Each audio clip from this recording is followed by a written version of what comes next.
It's been a long time coming, but we're finally working on the brand new goat field. What's up, Henry?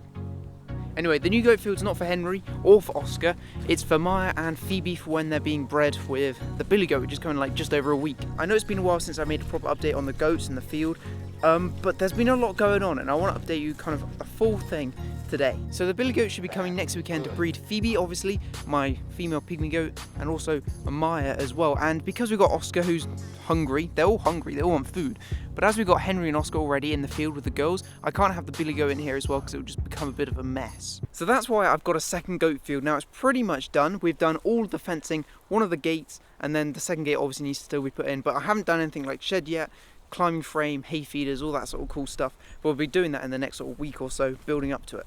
Now for the brand new goat field, there's a couple of changes that I wanted to make that I didn't do with this one here. So for this one, I've got a full electric fencing here, which to be fair works really well, keeps the goats in, but it's also a bit painful because I have to keep recharging the battery. So what I wanted to do instead was go for a proper stock fencing because it would be a lot easier and less stress and would work properly. But I'd never put in stock fencing before, and the people that own the land that I rent from came to help me out. In their own words, they weren't really the best at putting up stock fencing, but we've done a pretty good job and I'm actually really happy with it. But before I show you the final product, here's a quick build montage of getting to this point.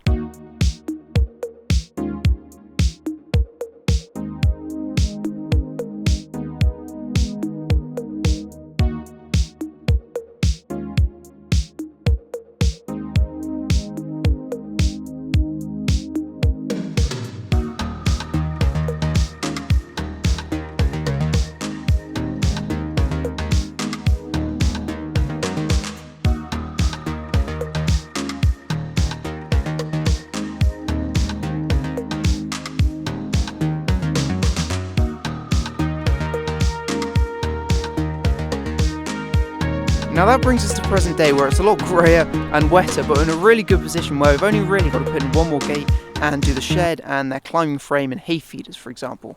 Now I did let the goats out in here this morning just to see how they would interact with the new space and the fencing, and it was overall pretty positive. They were in here for about 20-25 minutes just to see how they reacted, and it was good. It was really good. The fencing worked. The girls were kind of just walking up alongside it. They didn't really go up to the gate because it is, this end of the field's horrible. It's like completely destroyed. Now sadly that is the one problem we have with the field, like half of it is just mud and water because it hasn't stopped raining for probably like 2-3 weeks. The whole field is a bog. Now it is actually better than it was because at one point I was walking through the goat field and it's just like squelched. Literally the whole time there was like a thin layer of water like that over most of the original field. Now this field here is pretty good because it's a bit higher up, but obviously you can see there's the big tracks and the big green loader we used to put in all the posts, which sadly has ripped up half the field. But it's not going to rain for literally like, in the next 10 days, I think we've got 2 days of rain, like tomorrow and possibly Monday as well, which is really good. So it gives us hopefully enough time for the whole thing to dry out. And if it's still pretty horrible and wet when it comes to Percy, that's the name of the billy goat that's coming. When Percy comes, if it's really bad still in here, the girls and Percy will go in the main field we have, the one we've already got, and the boys will just come into this one here because it's not the best thing to say, but they're not as important as Percy and Phoebe and Maya because Phoebe and Maya, obviously, they're here to breed. They're more expensive goats as a whole, and Percy's also not my goat, so I don't want to hurt him or damage his hooves in any way while he's here because the owner's never going to want him to come back, let's say next year, for example. Now, in terms of the fencing, we went for something that was about 4 foot tall here, and it's really good. We got a 100-meter roll and they did the whole field, so that was pretty good for saving money. Now, they're all put in with these wooden posts here you've seen us put in already. They're basically just nailed in. I think there's about 5 nails as you go down, more at the bottom and then less at the top, because it's kind of the bottom where the most important bit is, so we're not having the goats kind of either going under it or just pushing it so they can then, I guess, go under it. Now what I like about this fencing, apart from it being really strong also, is at the bottom it starts off, I'm pretty sure it's probably the same in most stock fencing, there's a very small gap at the bottom obviously, and then they stay small until about there, and then after that they start to expand a bit, and that'd be really good because the baby goats can't get through that, which is the most important part. And like I said, this field was for Maya and Phoebe and also Percy. Now those three will do really well in this field, but if we put Henry and Oscar in here, I wanted to make sure I got proper strong fencing that was tall enough that they couldn't go through, because Henry and Oscar aren't pure pygmy goats and they're just really big, basically. They're just big pygmy goats. So I made sure they can't get over the top, they can't break through it, it's nice and strong and secure, and hopefully, fingers crossed, I know it will be okay, but it should be okay. And then if this works well, I want to do this fencing again in the other field just for the low maintenance, and it's just easier.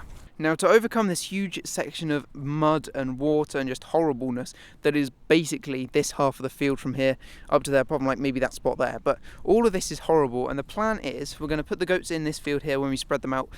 Percy's going to be here for about 6 weeks or so, and then once that's up, all the goats will be going back in that field because Percy will have gone. They can stay in there, and then when Maya and Phoebe, maybe like 2 weeks before, or however long, depending on what I do, I still like undecided fully on how we're going to then split them up again, because obviously I want them to be separate when they have their kids because it's just easier. But they're all going to go in that field and give it a few months to kind of settle down, the grass will grow back in a bit at the start of the spring, flatten out a bit, dry out, and then we'll put the girls back in this field because once they have their kids can't go through that fencing, and I don't want to risk brand new baby newborn goats with electric fencing. I just don't want to risk it. But this field's going to be amazing. It's just a bit wet and boggy at the moment. Now, what's also very exciting, we have this pretty cool gate at the end of the field so I can get out and go to the water bucket and get, well, I guess goats in and out through there if we ever need to bring a car in. But we're also getting a second gate like down that end of the field where I kind of come in already, but we're going to have a proper gate there, which is really good. But that's going to be put in the next few days, so I'll update you when that comes. But in terms of this gate, it's pretty cool. We've got some spare stuff of this to put on here so the goats don't go through it, but it's basically open it up and through we go. So epic. So epic. For the last part of this video, I've got some more of these, like, I believe they're like stakes or something. What we're using basically just to secure the fence to the wooden posts, so we can go through and strengthen any loose bits, because it's pretty much all good, but we didn't have like a proper stretcher, so we're kind of doing it by hand, and we did a pretty good job, but this is just to make sure it's 100% perfect, basically.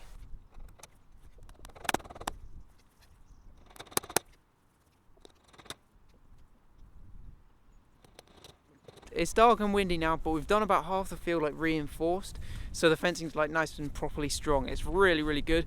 But now I'm going to give the goats some hay for the end of the day and let them eat.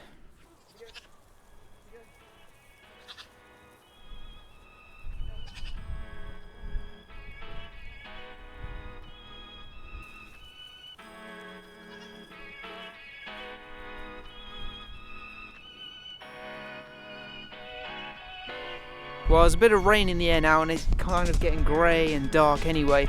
So that's going to be it for today. If you've enjoyed, do subscribe. I'm trying to get to 2,000 by the end of the year. And I'll be updating you on the new goat field again in the next video and get the gate in. And hopefully working on the shed as well. And climbing frame, hay feeder, that sort of thing. But no, we've had a pretty productive day and I'm very, very excited about this new field up. Now it has actually started to rain now, so that's going to be it. Thanks for watching and I'll catch you guys in the next one. Letting them out in the field.